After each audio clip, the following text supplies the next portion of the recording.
Finally वो दिन आ गया। तो आज कुछ मजेदार होने वाला है नारुतो शिपुडेन के एपिसोड नंबर 39 में। तो अगर जानना चाहते हो तो एंड तक जरूर देखना, और हाँ, चैनल को जरूर सब्सक्राइब कर लेना क्योंकि 1000 सब्सक्राइबर्स होने ही वाले हैं। तो चलिए देखते हैं आगे क्या होता है। तो एपिसोड के स्टार्टिंग में हम देखते हैं साई अपने चूहों का यूज करके किसी को ढूंढ रहा था। फिर हम देखते हैं सारे चूहे साई के पास आ जाते हैं और फिर साई बताता है कि ब्रिज के आसपास कोई नहीं है। यामाटो कहते हैं कि बहुत अच्छे, अब चलो प्लान के हिसाब से काम करते हैं। फिर नारुतो को सासुरी का फोटो देते हैं और कहते हैं कि इसे अच्छे से पकड़ो। फिर यामाटो वुड स्टाइल ट्रांसफॉर्मेशन का यूज करके सासुरी का भेस ले लेते हैं। यामाटो पूछते हैं कि क्या मैं ठीक दिख रहा हूँ? साकुरा कहती है कि हाँ, आप बिल्कुल उसके जैसे ही दिख रहे हो। फिर यामाटो अपने वॉइस को सासुरी के जैसा करने की कोशिश करते हैं। फिर साकुरा कहती है कि आप थोड़ा प्यार से बोल रहे हो, थोड़ा गुस्से में बोलो, एग्रेसिव टोन में। कुछ देर ट्राई करने के बाद नारुतो कहता है कि हाँ बिल्कुल यही आवाज था। फिर यामाटो सबको कहता है कि सब अपनी अपनी जगह ले लो, और सभी लोग वहाँ से चले जाते हैं। फिर हम देखते हैं साकुरा, साई और नारुतो झाड़ी के पीछे छुप जाते हैं। साकुरा कहते हैं कि हवा तेज चल रहा है, बहुत अच्छा। फिर वो आगे जाने लगती है। फिर हम देखते हैं वो स्पाई को। उधर यामाटो भी निकल चुके थे। उधर साकुरा कहती है कि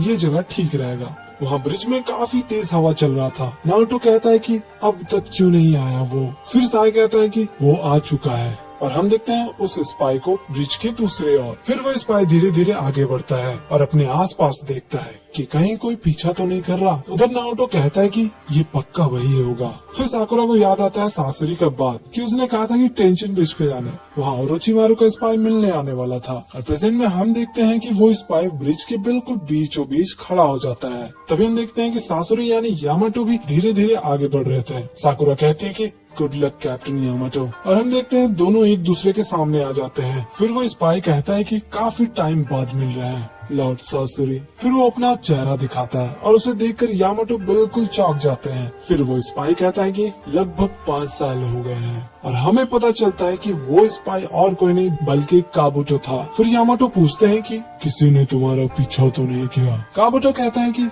नहीं, यहाँ सिर्फ हम दोनों हैं। सासुरी यानी यामाटो पूछते हैं कि तो तुम कैसा फील कर रहे हो? काबुटो कहता है कि जब से वो जुत्सु तोड़ा है आपने, मुझे सब याद आ गया, तब से थोड़ा सिर में दर्द है। साकुरा कहती है कि ये तो काबुटो है। तो ये काबुटो था सासुरी का स्पाई। उधर सासुरी पूछता है कि मुझे तुमसे कुछ सवाल पूछना है, पर काबुटो कहता है कि मेरे पास ज्यादा टाइम नहीं है, मैं ओरोचिमारू से छिपकर यहाँ आया हूँ, तो थोड़ा जल्दी पूछना। फिर सासुरी पूछता है कि सास्के कहाँ है और तुम्हारे बॉस का हाइड आउट कहाँ है? फिर काबुटो बताता है कि ओरोचिमारू का बहुत सारा छिपने का जगह है, ज्यादातर साउंड विलेज में है, और वो हर बार अपने हाइड आउट को चेंज करता रहता है। फिर सासुरी पूछता है कि तुम लोगों का करंट हाइड आउट कहाँ है? फिर काबुटो बताता है कि अभी फिलहाल वो लोग किसी आइलैंड में है, नॉर्थ की तरफ, और वहाँ सास्के भी है। उधर नारुतो कहता है कि मुझे कुछ सुनाई नहीं दे रहा, बहुत तेज हवा चल रहा है। साकुरा कहती है कि बेवकूफ, इसलिए तो हम इतना सामने आकर छिपे हैं, हवा की वजह से वो हमें सेंस नहीं कर पा रहा। फिर काबुटो को आवाज सुनाई देता है और पीछे मुड़ता है, और वो देखता है कि वो तो बस एक खरगोश था।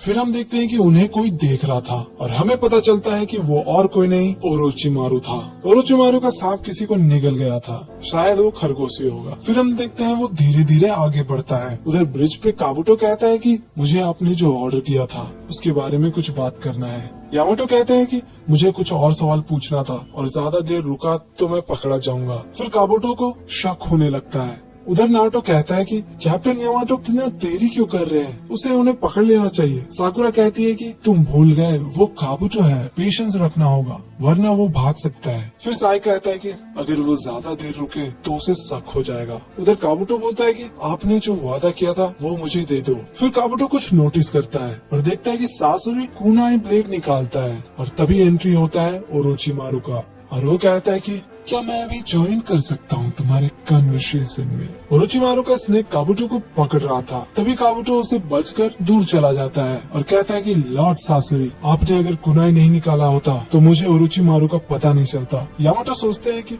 लगता है मैं अभी पकड़ा नहीं गया, और ये ओरोचिमारू का क्या करूँ, कुछ समझ नहीं आ रहा। ओरोचिमारू कहता है कि पुरानी यादें ताजा हो गई है ना सासुरी? फिर सासुरी कहता है कि तो तुम काबुटो का पीछा करते करते यहाँ पहुँच गए। ओरोचिमारू कहता है कि तुम्हारा ये स्पाई मेरा बहुत काम आया, मुझे एक्सपेरिमेंट के लिए 100 सब्जेक्ट्स चाहिए होता था, लेकिन अब मैं एक ही सब्जेक्ट को बार बार यूज कर सकता हूँ। इसके लिए तुम्हारे स्पाई का शुक्रिया। उधर नारुतो कहता है कि साकुरा अब हम क्या करें। साकुरा बोलती है कि हमें उनका सिग्नल का वेट करना होगा। फिर यामाटो सोचते हैं कि अगर वो ओरोचिमारू से अकेले लड़े तो उसको हराना पॉसिबल ही नहीं है, और अगर काबुटो के साथ लड़े तो उसे पता चल जाएगा उनके फाइटिंग स्टाइल से कि वो असली सासुरे नहीं है। इवन अगर वो अपनी टीम को बुला ले तो भी कोई फायदा नहीं होगा। और हम देखते हैं काबुटो अपने हाथ में चाकरा बनाता है और तभी काबुटो सासुरी पर अटैक कर देता है। अटैक से बचने के लिए यामाटो ऊपर जंप करते हैं, लेकिन तभी ओरोचिमारू अपने शैडो स्नेक से अटैक करता है, लेकिन यामाटो सब्स्टिट्यूशन जुत्सु का यूज करके बच जाते हैं। ओरोचिमारू उनका स्टाइल देखकर समझ आता है कि ये कौन है। फिर काबुटो पूछता है कि लॉर्ड ओरोचिमारू क्या ये सासुरी का असली फॉर्म है। फिर ओरोचिमारू कहता है कि नहीं, बिल्कुल भी नहीं काबुटो, इतने साल तक तुम उसके साथ काम किए और अब तक तुमने उसका चेहरा नहीं देखा। यामाटो पूछते हैं कि तुम तो सासुरी के स्पाई थे, अब क्या हुआ।